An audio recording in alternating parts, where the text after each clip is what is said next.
Life has a way of surprising you when you least expect it, and that's exactly what happened to me one evening. My friend Violet had been urging me for weeks to join her at a gathering to meet her eclectic group of friends. Normally, I preferred spending my evenings buried in market reports and financial analyses. But Violet was persistent. "Elora, you need to get out more. It'll be fun, I promise," she insisted. So, I found myself at the party, slightly awkward in my least uncomfortable party dress, holding a glass of wine and feeling out of place among a crowd of lively strangers. The room was filled with laughter and lively conversations. I stayed close to Violet, who was busy introducing me to various friends when he arrived. His name was Oliver. Unlike the flamboyant characters you'd expect at such a party, Oliver had an ordinary look and a melancholic smile that hinted at deeper stories. Violet was eager for us to meet.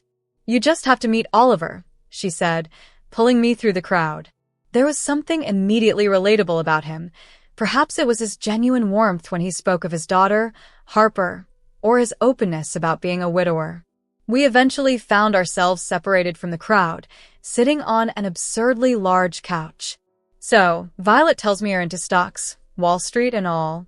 Oliver began, his voice rough but inviting. "Yeah, I analyze investment opportunities and help people grow their money." "It sounds dull, I know," I replied, trying to downplay my job's complexity. "No, that sounds really impressive," he chuckled, sipping his beer. Our conversation flowed effortlessly, covering everything from films to the perils of dating. Laughing more than I had in months, I found Oliver's company unexpectedly comforting. Admitting my reluctance about attending the party, I found Oliver equally hesitant about social events. "I only came because Violet promised Harper could hang out for a while, meet some normal adults," he joked, rolling his eyes.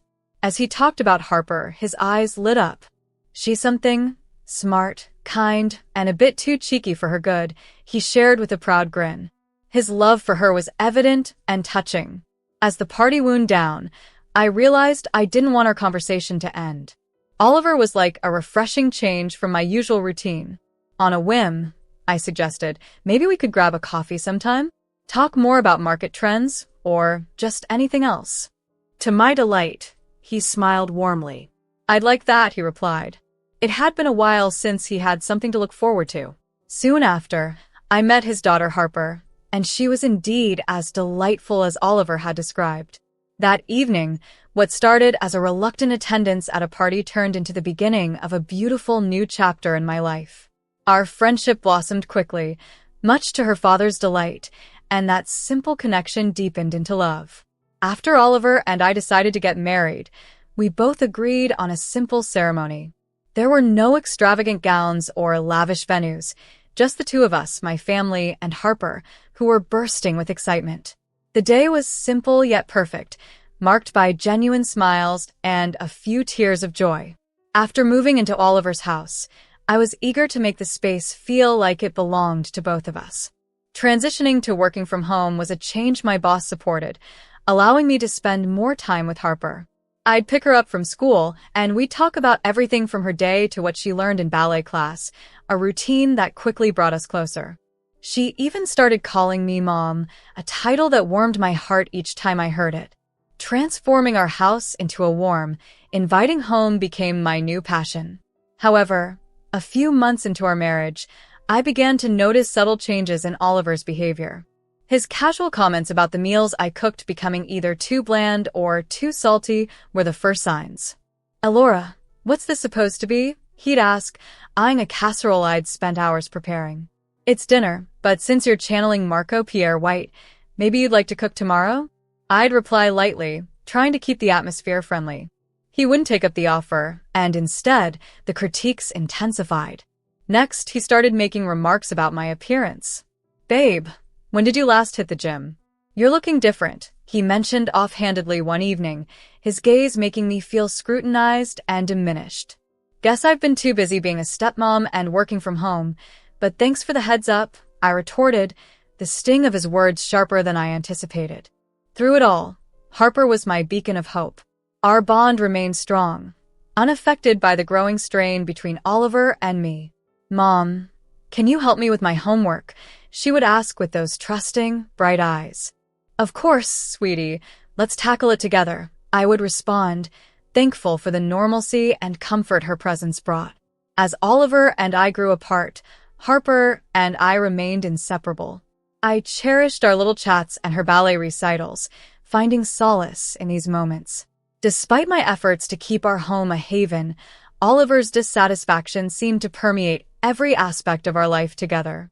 "Elora, maybe you should try one of those online cooking classes to spice things up a bit," he suggested one evening, his tone riddled with dissatisfaction. "Or maybe we could eat out more often. Give your taste buds a break from my terrible cooking," I countered, half joking but deeply hurt. Living at home began to feel more like walking on eggshells. Oliver's attitude worsened, setting unrealistic expectations like demanding a new dish for dinner every day, as if I were a gourmet chef rather than his partner. One evening, as I juggled work emails, stirred a pot, and planned for the next day, Oliver walked in, a scowl already on his face. "What's for dinner?" he asked sharply.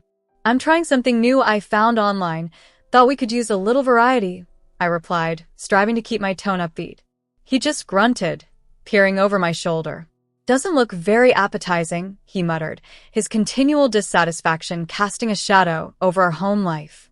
Oliver's critiques had become a painful routine, slicing through the normalcy of our evenings. "I thought you'd at least manage to keep the house tidy and cook decent meals," he would say, his words sharp and stinging. "Oliver, you know I'm working too, right? It's not like I'm just sitting at home. I also pick up Harper, help her with homework, and visit my parents," I tried to explain, hoping for some understanding. But he was relentless. "Yeah, always the same excuses. You're at home, aren't you?" It shouldn't be too hard to keep things tidy and cook properly." I bit my tongue, fighting back tears. This dance of disappointment and criticism had become a nightly ritual. One evening, as we settled on the couch to watch TV, he pointed to the women on the screen. "Look at them, they're about your age, right? Why do they look so much younger and better?" His words were like daggers. "Oliver, those women likely have all day to focus on looking good. They probably have personal trainers, chefs, and maybe even cosmetic work done," I responded, trying to keep my composure. But he dismissed it. "Excuses, Elora. It's all about priorities. You used to care about how you looked." His words left me feeling deflated and worn out. It wasn't just the cooking or the cleaning anymore. It was a constant comparison, a reminder that in his eyes, I wasn't enough. During these times, Harper, now a teenager, was my solace. She saw through her father's behavior. "Mom, you don't deserve this. Why do you put up with it? You should just leave him," she'd say, her words filled with worry and anger. But I struggled to accept that the Oliver I fell in love with might never return. "He's under a lot of stress, Harper. I believe he still loves us." "He'll change," I'd reply, more to convince myself than her. 50 years of ups and downs, and lately, it felt like a continuous descent into a place I never imagined I'd be. Now at 50, with Harper living her own life, though we remained close, sharing daily conversations and secrets like old times, life threw me another curveball: cancer. The diagnosis hit like a freight train, but I managed to maintain my composure long enough to inform Oliver. His reaction was disheartening. Not anger, not sadness, just disappointment. Not over my health, but because I wouldn't be around to cook his meals or keep the house as he liked. "What am I supposed to do now?" "Look after me," he said, irritation edging his voice instead of concern. I was stunned by his blatant selfishness. I hadn't expected a dramatic outpouring of love and support, but a little empathy would have been comforting. His lack of concern cut deeper than any diagnosis could. As I started treatment, spending more time in the hospital than at home, my parents, despite their health issues, and Harper were my support, their visits brightening the dreary days. Oliver never showed. Not even once. It hurt more than I cared to admit. Despite everything, part of me still hoped he'd show some sign of care. During one of Harper's visits, I couldn't hide my disappointment any longer. "I can't believe he hasn't shown up, not even once," I confessed, trying to keep the bitterness from my voice. "Harper, ever the straight shooter, replied without hesitation, "Mom, you deserve so much better." Her affirmation was a balm to my aching heart, reminding me of the strength I needed to gather, not just for my health, but for my spirit as well. For a long time, I've felt invisible, like he doesn't even notice me. I'm always the one trying to keep everything together, but he's just not there. It's time I start focusing on what's best for myself. I know deep down she's right, but walking away from a 12-year relationship isn't simple, especially when a part of me still clings to a sliver of hope that things might improve, that Oliver might change. However, lying in that hospital bed and coming face to face with my mortality, my perspective began to shift. Perhaps it was finally time to prioritize my own needs instead of constantly catering to Oliver's desires. This realization struck on an ordinary Tuesday, the kind that changes your life forever, when Harper entered my hospital room with a troubled expression. I knew something was wrong the moment I saw her face. Harper has never been one to mask her emotions well. "Mom, we need to talk," she said, avoiding eye contact. My heart sank. Mom from her was usually soothing, but today it sounded like the prelude to distressing news. "What's wrong, Harpers?" I braced myself for her response. Taking a deep breath, she finally spoke. "It's about Dad. He's seeing someone else, Mom, and it's serious. He introduced her to me last week." Her words struck me like a blow. Although our marriage was far from perfect, the blatant confirmation that he had moved on wounded me deeply. "How long?" My voice was barely a whisper. "A while, I guess." "I'm so sorry, Mom." Harper's voice broke, her usual resilience giving way to concern. Sitting there, processing the sting of betrayal, though not entirely shocked, everything began to make sense. Oliver's late nights, his newfound obsession with appearing younger, the different cologne. It all clicked, yet hearing it from Harper felt like an entirely different betrayal. "Does he think this is okay? Introducing her to you, as if it's normal?" I couldn't mask the anger in my voice. Harper shrugged. "He's convinced himself you're already gone, Mom. Says it's time he moved on for his happiness." "His happiness?" I scoffed, a bitter laugh escaping me. What about all those years I spent trying to make him happy? What a farce. It was then that it dawned on me. Oliver had never truly seen me, not the real me. He saw someone to take care of his needs, to manage his household, but never his partner. And here I was, fighting cancer, while he played house with someone else. For the first time in a long while, I felt a fierce spark ignite within me. Anger, yes, but also determination. I had been living for Oliver, worrying about his every need. It was time I started living for myself. Harper, noticing my resolve, asked, "What are you going to do?" "You can't let him just get away with this." A cold resolve washed over me. Oliver's disregard for our marriage made one thing clear. It was time to turn the page. "Tell him I agree to the divorce," I stated decisively, surprising even myself with my firmness. It was evident he had moved on, and so would I.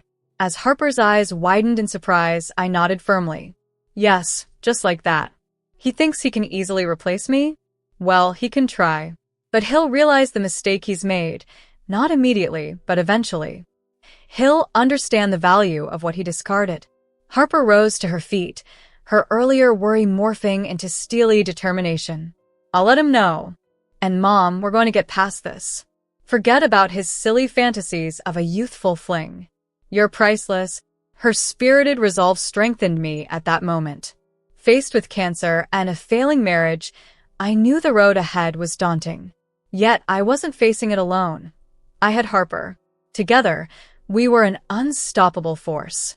"Thank you, Harper. Together, we've got this," I said, a smile piercing the surrounding gloom. This was a fresh start, a new chapter where I would take back control of my life and restore my self-respect, with my fiercely loyal stepdaughter by my side. Time seemed to crawl as I lay in my hospital bed, each day stretching endlessly as I confronted an illness I hadn't chosen. Then Oliver appeared, his presence chilling me to the bone. His smirk was haunting, a stark reminder of my new reality. He examined me with a look devoid of any warmth or affection. "Look at you, all frail and pitiful." "I'm not surprised." You've let yourself go. Meanwhile, I've found someone much better, someone younger, prettier, healthier," he taunted, his words seething with scorn. I felt the sting of his words, but I refused to let him see my pain. He flung the divorce papers on my bed, his eyes daring me to react. Drawing a deep, composed breath, I took up the pen. Signing each page was a declaration of my independence, not an admission of defeat. "You're as weak-willed as ever." "Pathetic," he scoffed, his pleasure twisted and evident. I held his gaze, my voice unwavering. "If that's what you need to believe to sleep at night, Oliver." He looked puzzled for a moment, but quickly regained his usual arrogance. He left the room, his departure leaving a sour trail behind him. Once he was gone, I grabbed my phone, driven by a newfound resolve. I called Harper, my voice more assertive than I felt. Harper, it's done. "But there's something I need you to do." I paused, ensuring she was attentive. "Tell your dad about the $5 million I'm leaving to you. Make sure he knows." After a moment of silence, I could sense Harper processing the information. "Mom, are you sure? This will set him off." A small smile curled my lips. "That's exactly the point, dear." Predictably, Oliver's reaction was swift and dramatic. My phone buzzed relentlessly with his calls, each ignored call bolstering my spirit. As the missed calls piled up, 65, I felt increasingly empowered. Laughing, a sound both strange and satisfying, I realized how powerful I felt at what should have been my lowest point. I had initiated the first step towards escaping Oliver's manipulative grip. The next morning, as dawn crept through the blinds, Oliver burst into my room, desperation written all over him. His sudden display of affection was as transparent as it was desperate. "Elora, I've been a fool. I see that now. I love you, and I'm willing to leave her to start anew with you. We can reset everything," he implored, his hands reaching out, hoping to draw me back into our past. I laughed heartily, a sound that visibly shook him. "Oliver, you've shown your true colors through years of neglect and cruelty, and now this betrayal. Do you think sweet nothings can mend all that?" And he thought it would all be forgiven? Oliver's face paled, shocked by my reaction. "Elora, please, I mean it. I've realized I made a mistake." I shook my head, still unable to believe his audacity. "A mistake, Oliver? You consciously chose to betray our marriage and humiliated me when I was at my weakest." "No, it's far too late for regrets." His desperation quickly turned to anger. His voice was harsh. "You'll regret this. I'll sue you for every penny of that hidden money of yours." The threat was almost comical. "Go ahead and try, Oliver. That money? It's in my father's name. He made those investments. They're all legally documented and binding. You won't get a dime." The realization that he was powerless hit him hard. His anger melted into sobs of frustration, a pitiful sight that prompted the guards to rush in. As they escorted him out, I moved to the window, watching him. There he was, the man I had spent so many years with, now looking so defeated and alone. Yet I felt no pity for him. He was reaping what he had sown. Whispering to myself, "Justice prevails," a smile touched my lips. In that hospital room, I made a promise to myself. No longer would I be defined by the shortcomings of my marriage or the cruelty of a man who couldn't value the love and loyalty I offered. It was time to rebuild, to focus on my health, my happiness, and the future I deserved. The battle with cancer was akin to riding the world's most terrifying roller coaster, one where the track ahead was invisible. Months of treatment stretched out, filled with good days where hope shone brightly and bad days where it faded almost entirely. Remission would lift me, only for an exacerbation to drag me back into the fray. But I kept fighting, every single day, with every ounce of strength I had, both for myself and for Harper. Finally, the doctors delivered the news I had longed to hear. I was healthy. The cancer was gone. Walking out of that hospital felt surreal, like stepping into a new life that was waiting to be written. The fresh start wasn't just symbolic, it was real and tangible, and it was mine for the taking. Recovery wasn't just about the physical aspect, it was mental and emotional, a total overhaul of life as I knew it. The day I was discharged marked not just the end of my treatment but the beginning of something new, something truly mine. Harper picked me up, her car loaded with my few belongings, ready to start fresh. "Mom," she asked, her smile bright and encouraging. I couldn't help but return her smile. "More than ready, kiddo." We drove to my new place, a modest house I had bought with the money I had wisely invested over the years. But it wasn't just a house, it was a promise of new beginnings, of freedom. As we unpacked, Harper chatted about decorating ideas, painting the walls, and planting a garden. "This is going to be a place of happiness, Mom. You'll see. We'll make it our sanctuary." Her enthusiasm was infectious. For the first time in years, I felt light, as if a weight had been lifted. "I'd like that, Harper. A sanctuary sounds perfect." We took a break, sitting amidst boxes with takeout containers between us. I've been thinking, I started, about what comes next. I want to use this chance not just to heal, but to thrive. Rediscovering who I am and what I want to be has been a journey, I mused, feeling a wave of determination. Harper nodded and took my hand. "I've got your back, Mom. Always. And hey, you're already making huge strides. Look at how far you've come." She was right. Transitioning from being trapped in a loveless marriage to standing firm on my own was no small feat, but here I was, ready to engage with the world on my own terms. "I'm thinking of starting a blog," I said, warming up to the idea. Sharing my story could maybe help others who've been in similar situations.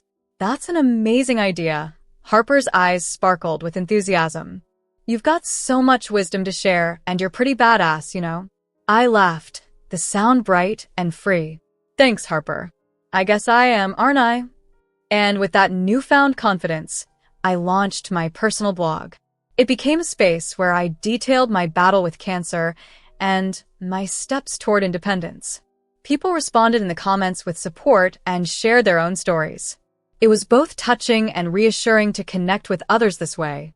One quiet evening, Harper shared a significant decision of her own. "Mom, I've cut ties with Dad," she announced, her voice steady, though I could see the conflict in her eyes. "After everything, I see you as my real mom. He chose his path, and I've chosen mine with you."